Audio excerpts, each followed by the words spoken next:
Sumainyo ang Panginoon. Sa bahagi ng patuloy nating pagkilos bilang mga nakikisa sa banal na pagkasanay na ito na muli natin pagdaydayan ang tema ng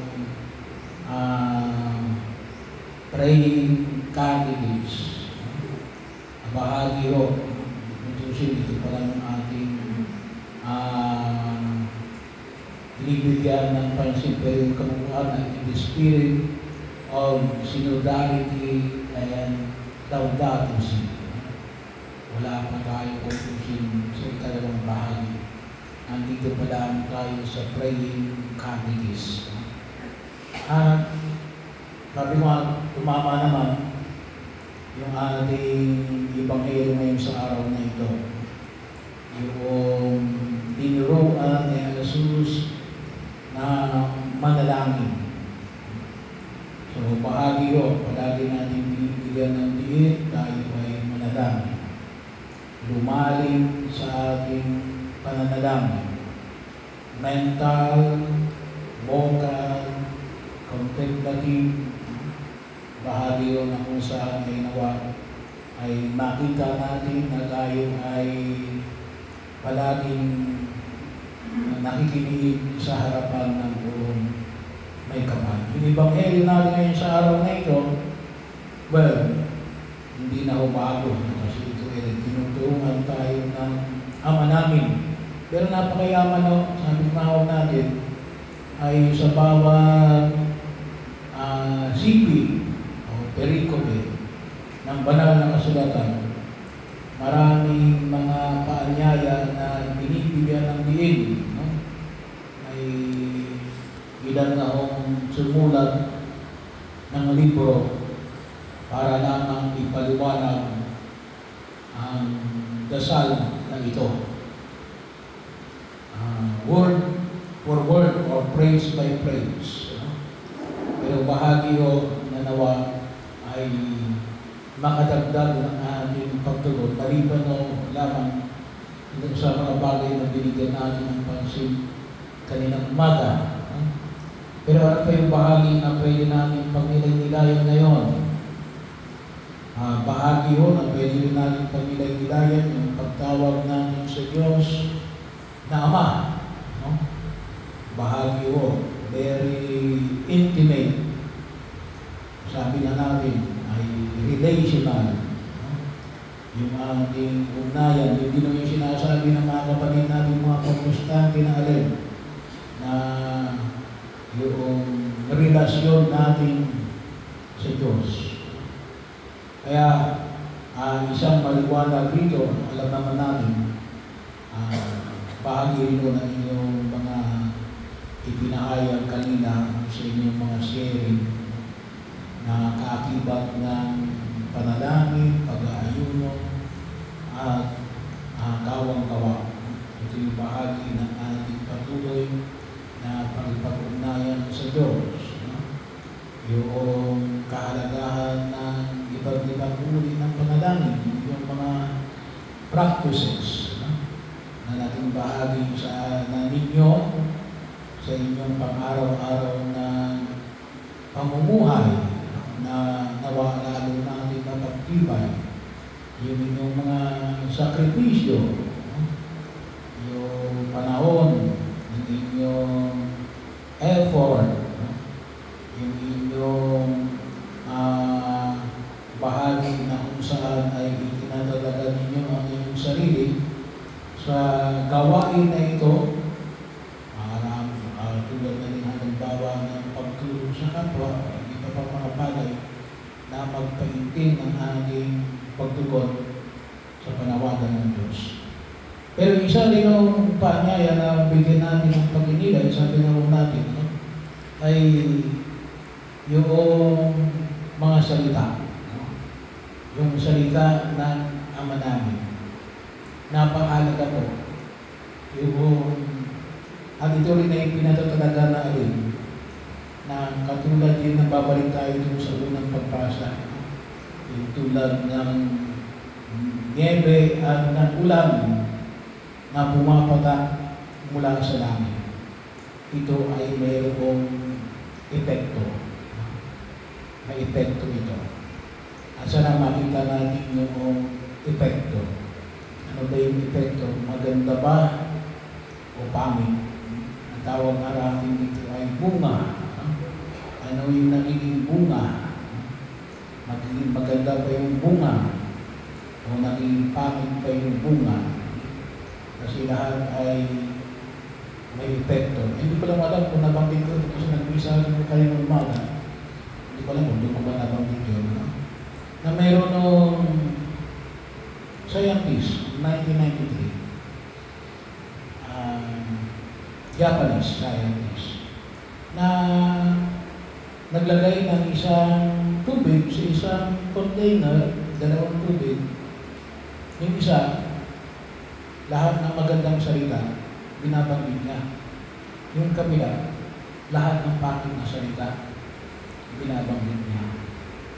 And then, after several time, o mas panata ng ilang araw, ang ginawa niya ay kanyang sinuri. Tinignan niya sa microscope. Magkaiba na nakitang struktura doon sa frozen water. Yung sinabihan ng mga pangit na salita, magulo rin yung struktura ng frozen yelo. Samantalang yung may magandang salita ay mayroong magandang art. Medyo may art na nakita. No? So, bahagi yun. Hindi ko lang mailagay sa PowerPoint presentation. So, ano lang yun? Kawalaman ng uri ng salita. Yung salita na pangit at salita na maganda. Kaya nga sa ating panalangin, very clear yung sinabi ni Jesus, huwag kayong gagamit ng maraming salita. Pero hindi naman nangulugan na hindi na tayo magsasalita. Kinakailangan pa rin tayong magsalita. Bakit? Para masabi natin na ito talaga yung ating iginugod sa harapan ng Diyos. Kinakailangan din meron tayong sasabihin. Pero anong sabi rin dito? Huwag masyadong marami. Huwag maging palamuti. Huwag puro na lamang kung tawagin natin mamumulaklak ng pananalita. Bahagi rin o. Kaya napakalaga rin o. Hindi naman sinabi rito paulit-ulit. Ang sinabi ko sa Ebanghelyo ay masama yung paulit-ulit na walang kabubuhan. Kasi isa ko kalimitan sa tinitira sa ating mga Katoliko.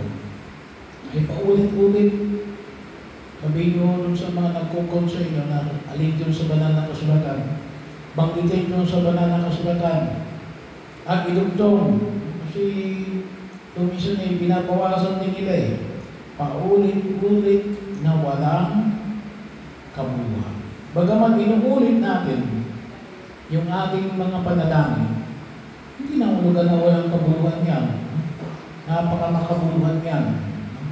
Kaya napakahalaga yung bahagi o. Sabi ko nga, napakahalaga yung itinuturo namin na tawagin namin dito ay formal and verbal prayer. Hindi ko nilagay dito sa ating presentation. Kopya ko lang po yun. Bigay lang mo si presentation. Pero hindi nakalagay yun ang formal and verbal prayer. Katulad ng alin, yung ating Ebanghelyo ngayon sa araw na ito. Ama namin. Formal yun eh. At verbal. No?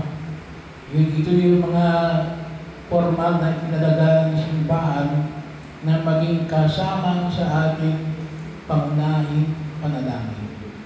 napakahalaga po ito, no?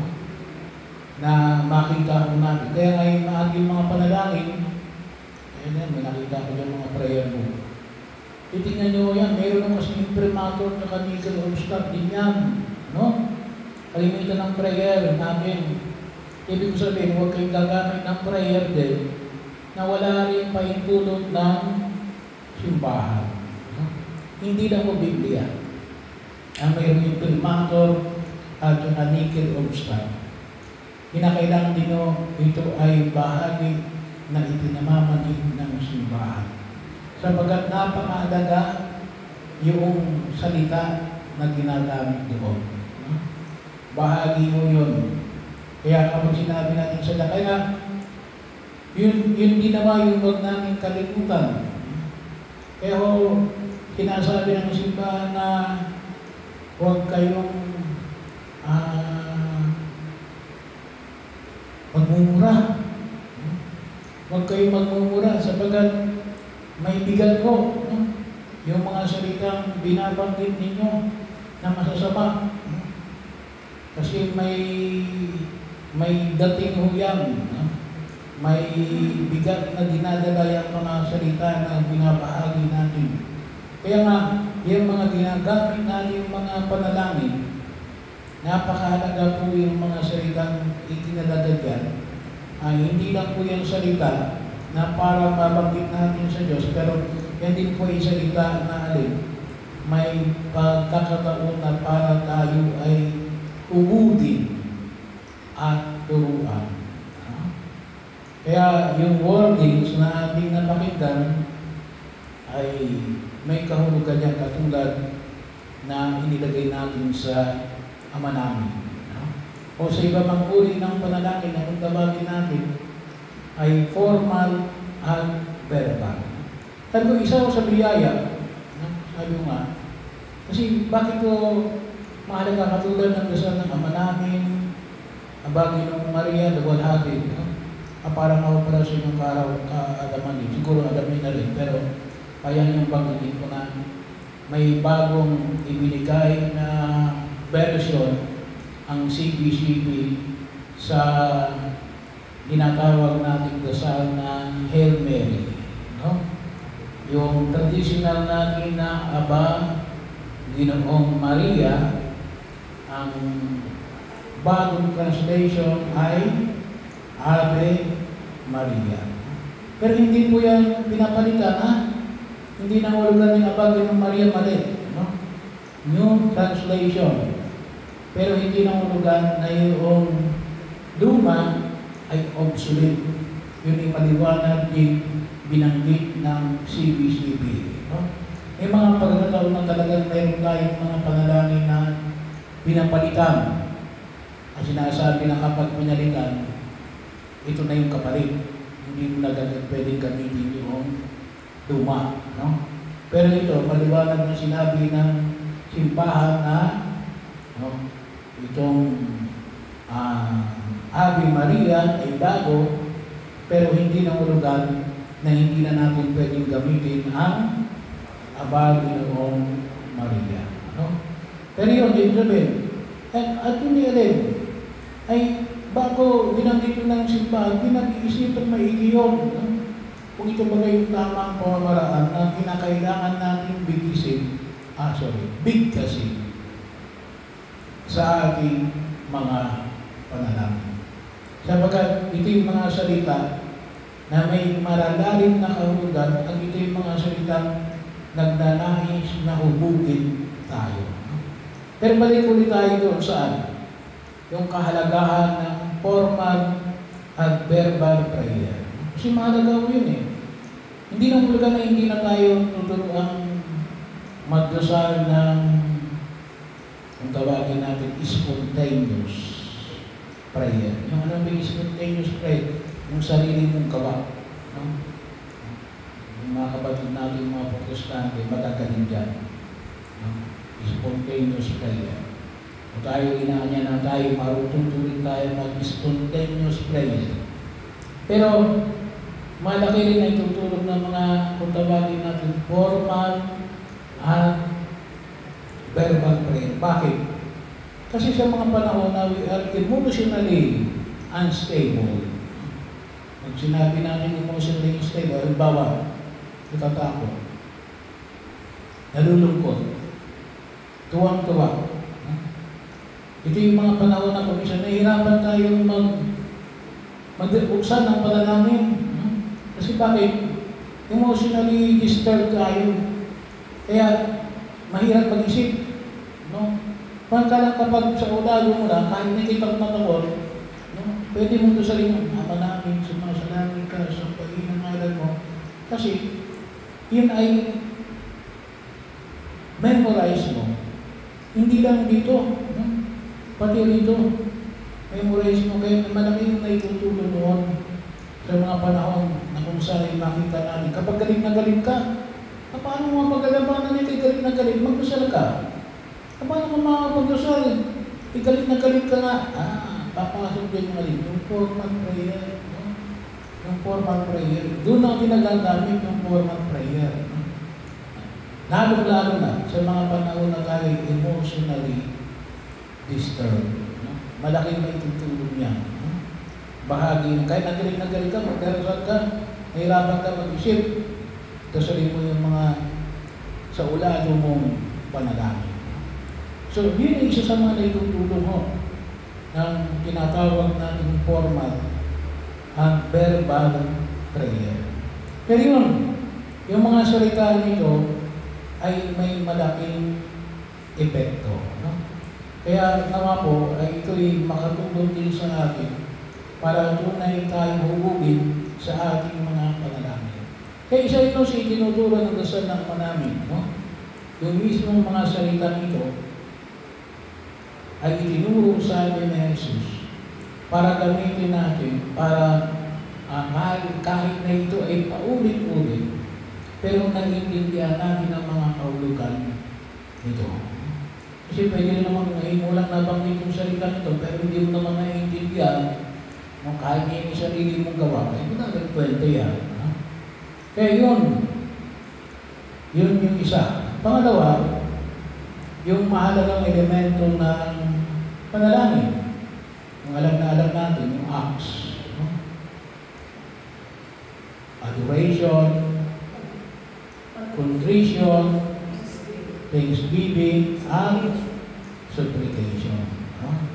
So, bahagi yan. Yan ay kalimitan. Nakita natin. No? Compose doon sa panalangin ng Ama namin. No? Kaya, kung maaari, yung ating mga panalangin, mayroon itong apat na ito. No? Hindi lamang supplication. No? Magkaroon ako ng pera. No? Yun ang pinakamadali. No? Supplication. Baka pagkakataon ng pag-isa na yun ang kalimitan natin inihiling. Tama rin yun. Pero sana, makita rin natin yan. Thanksgiving, contrition, no? Bahagi yun na kung saan ay makita natin adoration, kasama sana sa ating paggawa ng mga panalangin. Mahalaga hong makita ho natin na itong apat na ito ay mahalagang elemento sa ating pagharap sa harapan ng buong may kapal. At pangatlo, ano yun? Yung panalangin na mayroong kondisyon. Ano yung panalangin na mayroong kondisyon? Yung contrition. Ano?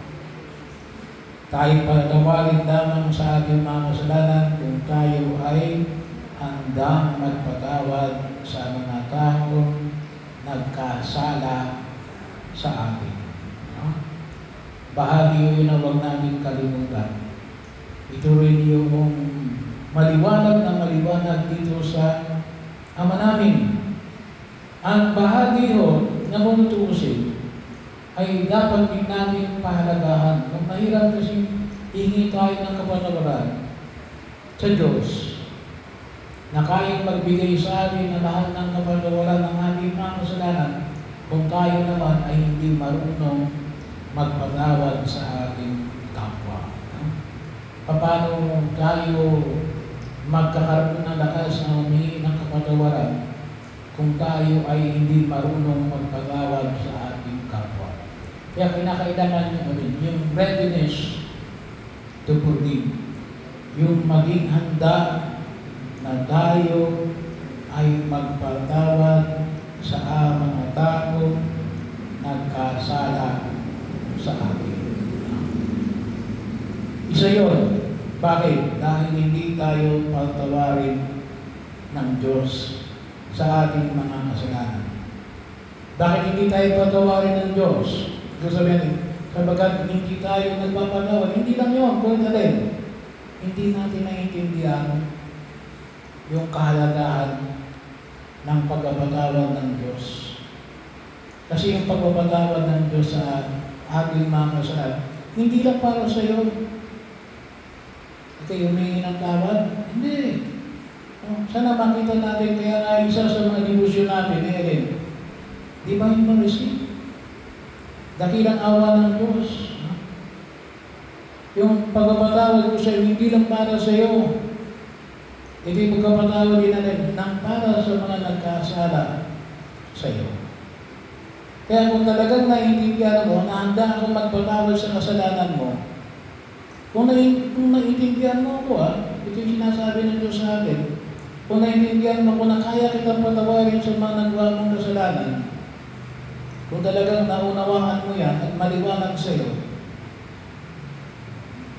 mayroon kang lakas na magpatawad sa kasalanan ng ibang tao. Siguro sabihin, imposible yan, Father. Hindi ko kaya magpatawad yung mga ginawa nila sapagkat nakakaruman doon may yung ginawa nila. Aba, ay yun din ang ginawa natin sa Diyos. Kung tutuusin, sapagkat ang aking pinagkasalanan ni alin ay ang Diyos. Kung tutuusin, wala tayong dahilan para tayo ay magkasala sa Diyos. Pero nagkasala tayo sa Diyos. At handa niya tayong patawarin. Kaya, kung naiintindihan mo na kaya kang patawarin ng Diyos, magiging bahagi yun na kaya mo rin magpatawad sa taong nagkasala sa iyo. Kasi kung hindi mo kaya magpatawad sa taong nagkasala sa iyo, paano maniniwala ang sarili mo na kaya kang patawarin ng Diyos?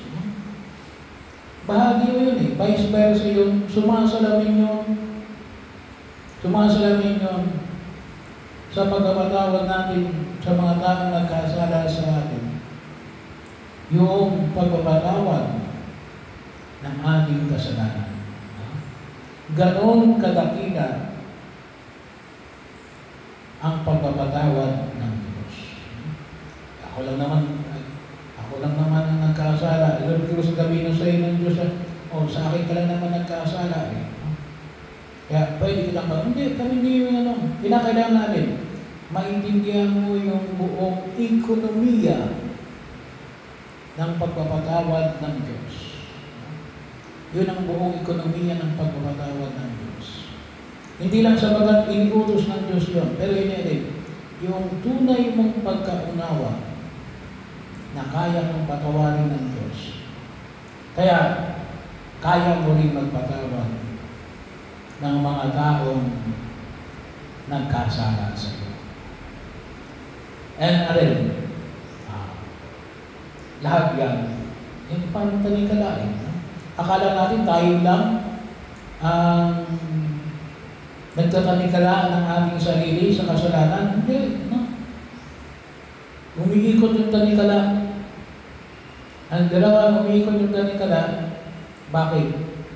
Kasi nga, because of the unforgiving heart.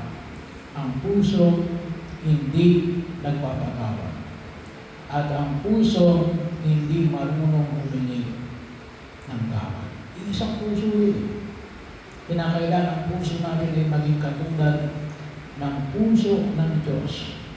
At rin, maintindihan lamang natin sa ayon sa lalim ng ating